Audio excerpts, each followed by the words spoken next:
So, hello guys. Bago tayo pumunta ng bundok sa jungle at manguha ng mga mushroom. So, panoorin niyo muna itong mga bulaklak dito sa bahay kubo ng lolo namin. Yan, yung garden ni lolo. Ang ganda-ganda, ang dami-daming bulaklak. Yung, ano bang tawag dito? Sa bulaklak na to, ito, yung mga puti, margariten, sabi nila, dito sa Austria. Napaka-peaceful po ng lugar. So, hindi po nila yan minuwing kasi nga, ang ganda-ganda ng mga bulaklak. Ang linis-linis.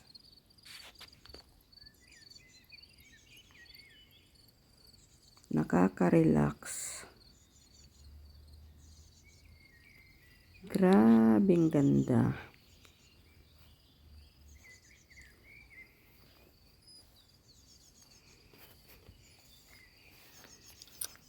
Ayan. So, lakad-lakad ng kaunti para makita yung mga bulaklak sa daan, sa paligid ng bahay. Iba't ibang bulaklak ang tumutubo sa kapaligiran. Ang gaganda nila.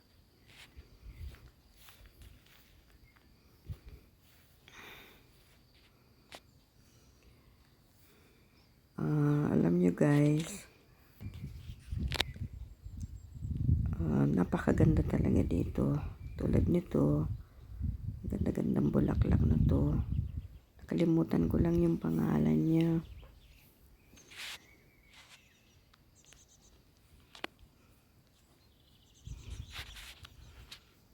Ganyan ang ginagawa ko lagi kapag pumupunta kami dito sa bahay ni lolo.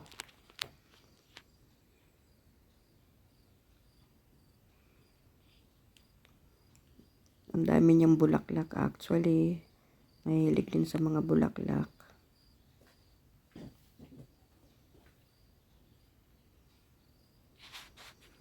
Maganda yung panahon.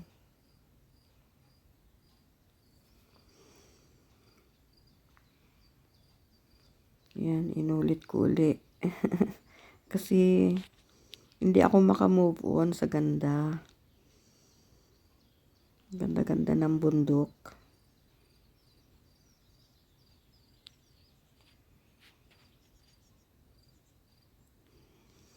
Ang kapitbahay medyo malalayo.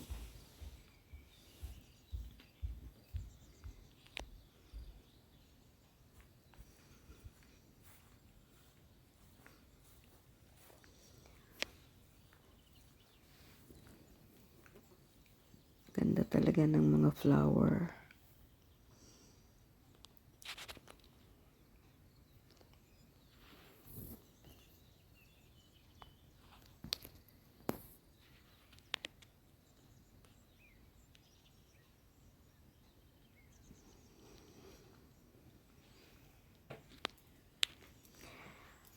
Ito guys, yung mga baka. Bali, kinukunan nila ng milk. Ang tataba nila. Ayun, may mga anak din. Dalawang maliit. Nakakatuwa, oh. Yung dalawang maliit.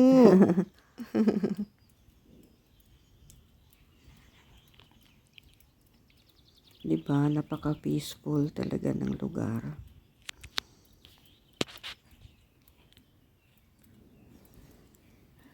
So, medyo walang araw.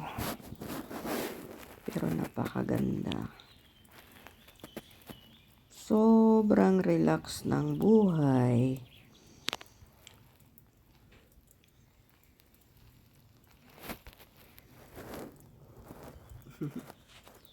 So, sobrang tahimik ng kapaligiran. Ganda ng mga bulaklak. Very nice. Paulit-ulit kong tinitingnan. Paulit-ulit ko siyang ibinibideo kasi napakaganda. Sobrang ganda. At saka hindi ako makadaan. Natatakot ako sa baka.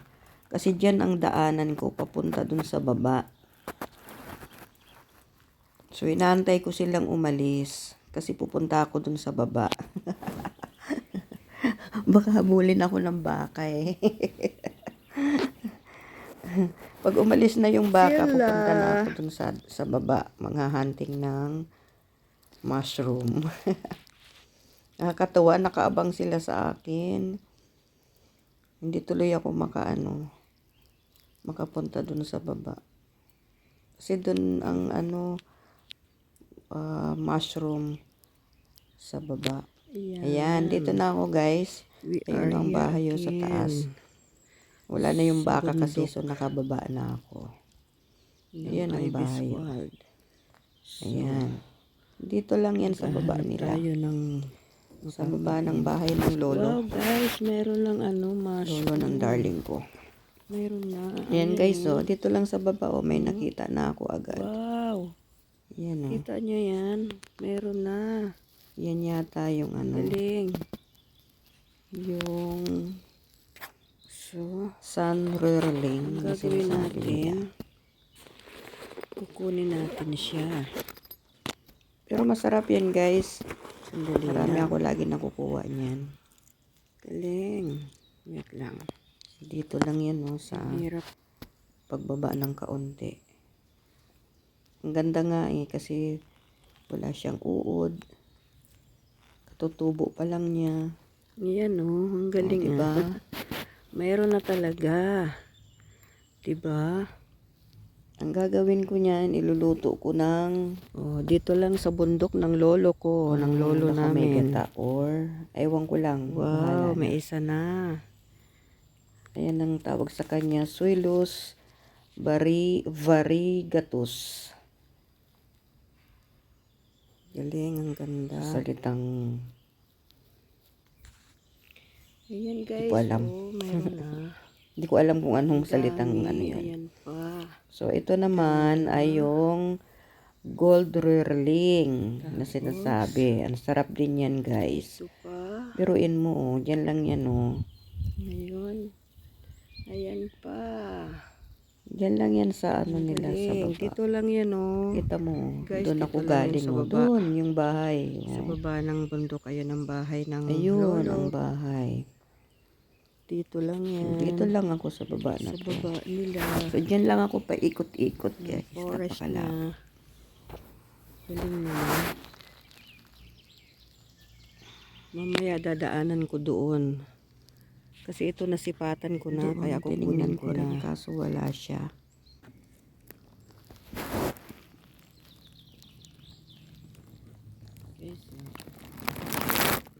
Ayan. Kasi wala akong taga-video. Ako lang mag-isa.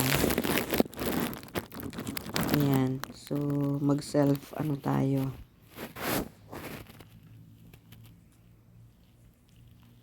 Nakakatuwa mamulot ng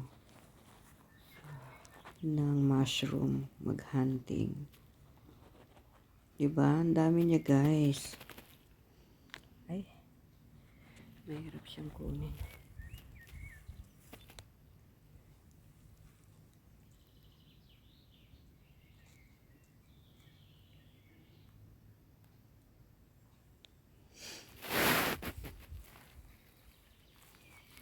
Tsaka mga bago pa.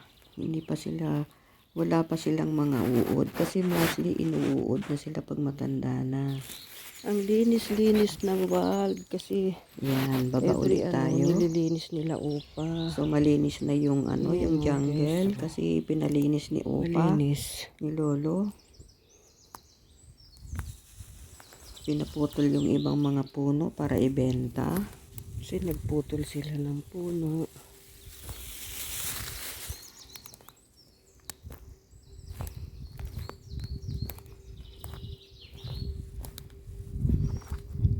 Napakaganda ng nature. Nature lover talaga ako. Ayan eh, pinutol na puno. Ayan o, yung mga puno na pinutol.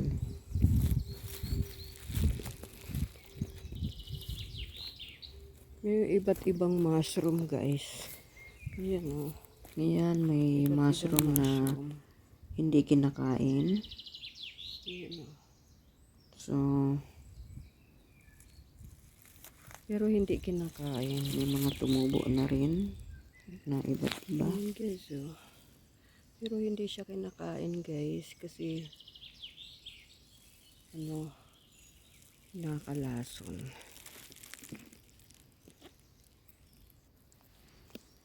So, ito ngayon, sumunod na kuha ko guys, yung hexenröhrling na sinasabi.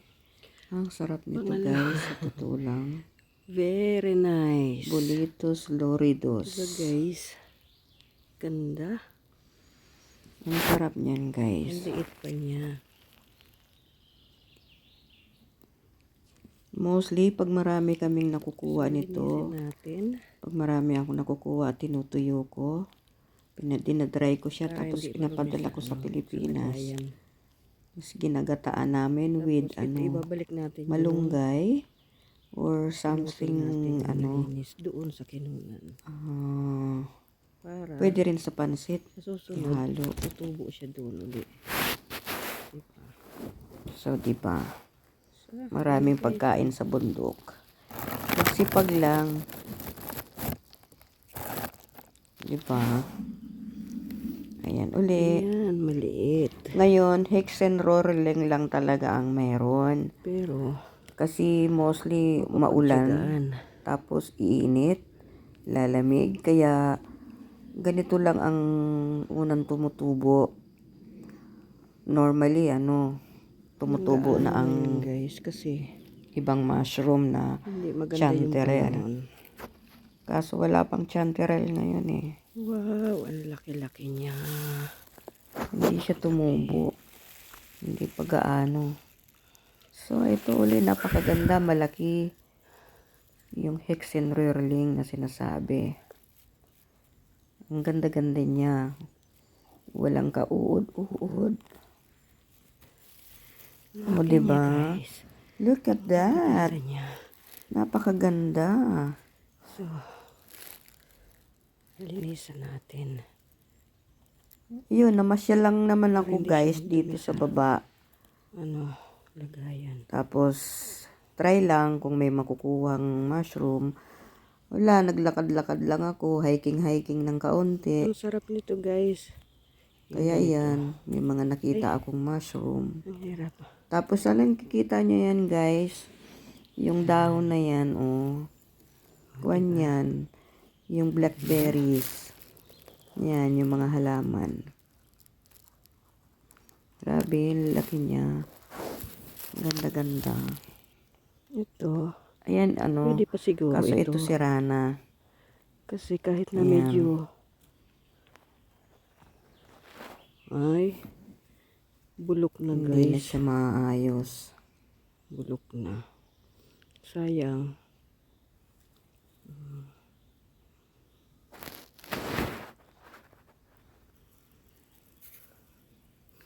So, napakalinis ng bundok, 'di ba? So, kung nakikita nyo yan, guys, yung mga dahon-dahon na nakikita nyo, mga tumutubo is yan, yung blackberries. So, ito, tingnan mo kahit may kinainan na siya, okay lang, makakain pa rin uli ng tao. Hexenröhrling. Wow. Ganda niya. Excuse me. Very nice kaayo. Ang ganda-ganda. Nasamid lang po ako. Linisan natin. Napapaubo. Kasi lagi akong may allergy. Pumapasok sa lalamunan. Grabe po kasi ang allergy dito sa Austria. Actually, nagpa-injection na ako. Lang. Para sa gamot na yun. Ibabalik natin to yung Ayan. nilinis. Ibinabalik ko yung pinutol dun sa kinunan para tumubo siya ulit next time. Para Yung ganun ang pagkuha ng ng mushroom. ibabalik mo yung mga pinagkunan, pinagputulan. Galing.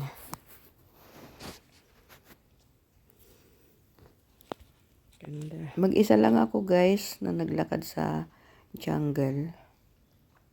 Di ba ang ganda niya? Tapos ito guys, Ito, blackberries oh, ito. yan. Yung kapaligiran na yan Ang lawak, ay, diba? ano yan, Ang yung lapit-lapit lang.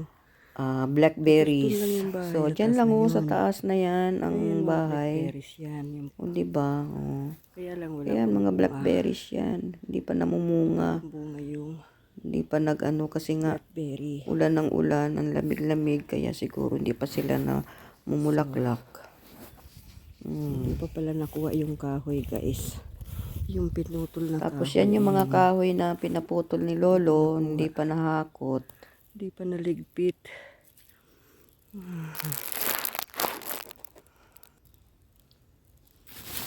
Ito pa guys. O, ayan, meron pa. Sa tabindaan lang yan, guys.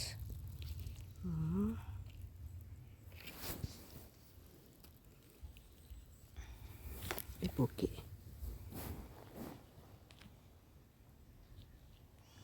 Grabe.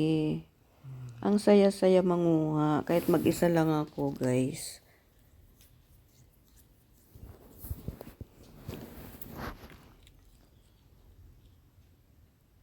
Nililinis ko talaga siya kasi para ano, bago ilagay sa lagayan, para hindi magkaroon ng dumi ang mga kasama niya. Para hindi sila madumihan. So, nililinis ko na kaagad. Di ba guys? O, ayan pa.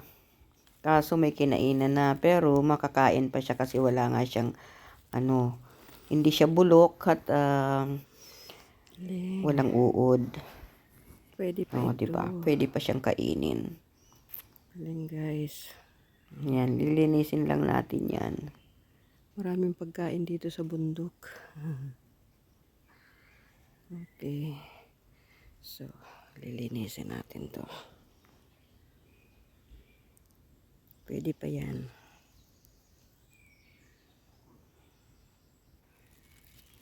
Ito naman guys, hindi ko alam kung ano ang mushroom na ito. So, tiningnan ko lang at ibinalik ko naman ulit.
Oh, hindi guys, panoorin nyo na lang yung picture. Thank you.